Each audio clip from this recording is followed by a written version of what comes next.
আমরা আবার চিনি দিয়ে খাবো না, সাথে অনেকগুলো পিস দেওয়া যায় বড় যে।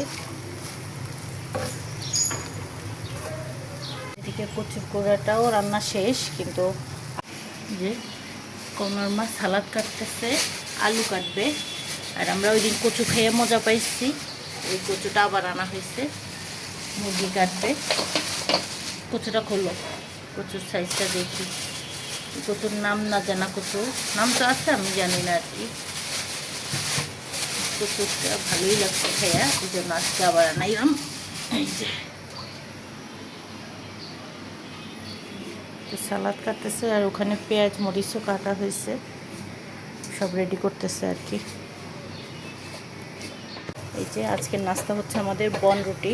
তো ছেলের জন্য বাটার দিয়ে মিষ্টি বনরুটি ভাজতেছি, মানে চিনি দিয়ে ভাজতেছি। আমরা আবার চিনি দিয়ে খাবো না, একটু বাটার দিয়ে দিলাম আর কি।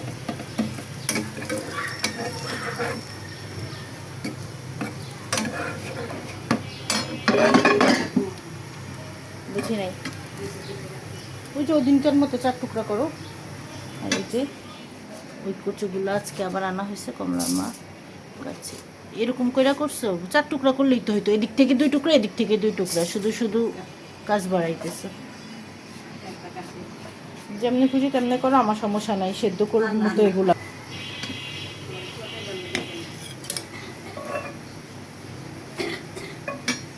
যে আলুর মতো আর কি 4 টুকরা করবা, আস্তে আস্তে আস্তে। পাতলা হইলে আরও ভালো, ভালো সেদ্ধ হইব এরকম। ওগুলো আবার ওইটা একটু সাইজে বড়, তো ওইগুলারে আরও ছোট পিস করো। হ্যাঁ, 2 দিক থেকে করো। আর এই জামাতের জন্য ঝাল ঝাল করে পেঁয়াজ মরিচ দিয়ে ভেজে নিচ্ছি আর কি।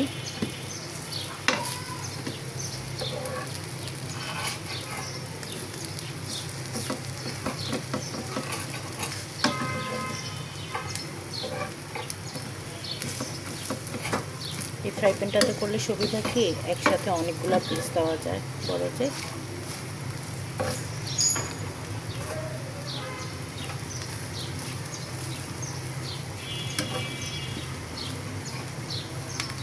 আর এক পিস দিতে পারলে ভালো হইতো, কিন্তু জায়গা করতে পারছি না।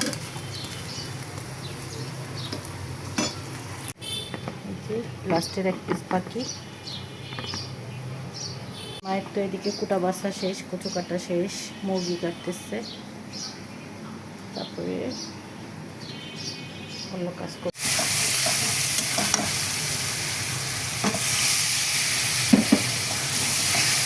অল্প অল্প পানি দিয়ে মশলাটাকে ভালোভাবে কষাচ্ছি। রসুন বাটা ছিল না, তাই আস্তই দিয়ে দিলাম।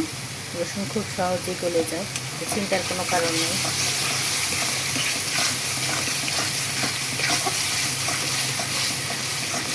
বেশ কিছুক্ষণ থেকে মশলাটাকে কষানো হলো। এখানে ছোট ছোট 2টো দেশি মুরগি কেটে ধুয়ে বেছে পরিষ্কার করে নেওয়া হয়েছে।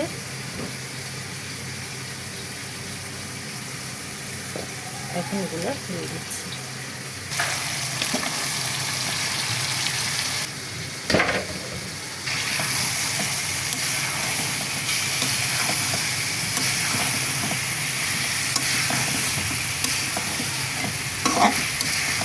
মশলার সাথে একটু ভালোভাবে মিলিয়ে দিলাম। এবার দিয়ে দিব হচ্ছে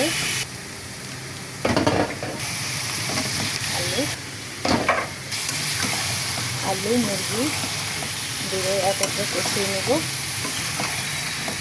ভালোভাবে কষানো হলে তারপর ঝোলের জন্য পানি দিয়ে দেব।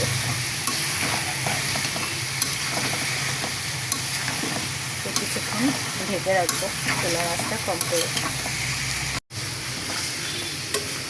বাচ্চা মুরগি যেহেতু, মুরগি আলু সবই দিয়ে দিলাম। তার আগে মশলাটা ভালোভাবে কষিয়ে নিয়েছি।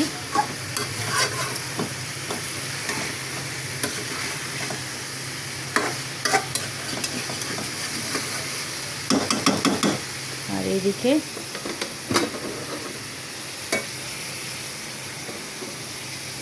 এই যে কচুগুলো সেদ্ধ করতে দিয়েছি, প্রায় হয়ে গিয়েছে, আর একটু থাকবে।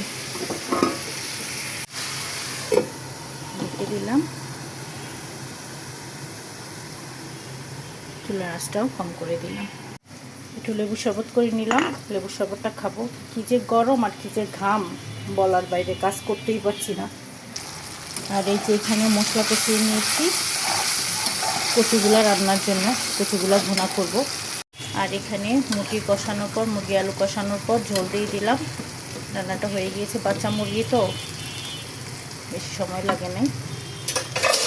এখন আর কিছুক্ষণ বলক এলেই নামিয়ে নেবো পাতলা ঝোল করে। এই যে কচুগুলাকে এরকম ঘুটনি দিয়ে ঘুটে নিয়েছি আগে সেদ্ধ করে। এখন এগুলা দিয়ে দেবো আর কি মশলার মধ্যে। মশলাটাও বেশ কিছুক্ষণ থেকেই কষানো হয়েছে, তো ঘুটে নিয়েছি আর কি। কচু তরকারিটা আমার আর আমার ছেলের খুব পছন্দের। আসলে যেভাবেই করি আমাদের কাছে ভালোই লাগে খেতে। কালকে তো না, কালকের আগের দিন করছিলাম এই কচুটাকে, এরকম একইভাবে করছিলাম, ঘুটনিটি ঘুটে ভর্তা করে। তো আমার ছেলেরও খুব পছন্দ হয়েছে, আমারও ভালো লাগছে, এই জন্য আজকে আবার করলাম। নেক্সট টাইম এটা আনলে চিংড়ি মাছ দিয়ে রান্না করব, পিস পিস করে রান্না করলেও ভালো লাগবে। 2 দিন খেয়ে ফেললাম, কিন্তু কচুর নাম এখনও জানি না। এটাকে মশলার সাথে ভালো করে অনবরত নাড়াচাড়ার মাধ্যমে মিক্সড করতে হবে। 1 মিনিটের জন্য থামা যাবে না, কারণ হচ্ছে তলায় লেগে যাবে। তারপর তুলে নেব। মশলা একটু বেশি দিয়েছি, তো মিক্সড করতে করতে বোঝাই যাবে না যে মশলার পরিমাণটা কতটুকু। কচুতে একটু মশলা বেশি দিতে হবে।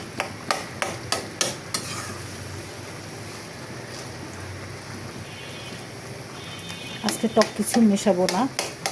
এর আগে আমচুর দিচ্ছিলাম। টক কিছু দিলে না প্রচুর টেস্টটা পাওয়া যায় না। যার লাগবে সে আচার কিংবা লেবু নিয়ে খেতে পারবে, কিন্তু লেবু, আচার কিংবা টক কিছু যদি সরাসরি মিশাই, তাহলে আমার মনে হয় যে প্রচুর স্বাদটা নষ্ট হয়ে যায়। মানে আসল টেস্ট যেটা, ওইটা পাওয়া যায় না। গিলতে গেলে, জিহ্বায় দিলে যে একটা টেস্ট অনুভব করা, ওইটা বোঝা যায় না, কম বোঝা যায়। যেন আজকে টক কিছুই দিব না। লেবু কাটছি, আচার দিয়ে দিব টেবিলে। তো আমার ছেলে যেটা নিতে চায় ওইটা নিয়েই খাবে। যে মাংস রান্না শেষ, এদিকে কচুর কোড়াটাও রান্না শেষ, কিন্তু আর একটু গাঢ় কালার হবে, আর একটু সুন্দর ঘ্রাণ বের হবে, তারপর নামাবো। তো বারবার মেলে দিচ্ছি। আর এদিকে চাল ভিজিয়ে রেখেছি, ভাত বসিয়ে দিব। গতকালকে ডাল আছে, তারপরে করলা দিয়ে যে মাছের ডিম দিয়ে ভাজি করেছি সেটাও আছে। আর কমলার মতো সালাদ কেটে দিয়ে গেল। তো এই হচ্ছে আজকের খাওয়া দাওয়া। আজকে ছেলে বাসায়, মঙ্গলবার ছুটি, অফ ডে আর কি। তো যেদিনই ও বাসায় থাকে সেদিনই আমার কাছে মনে হয় যে শুক্রবার।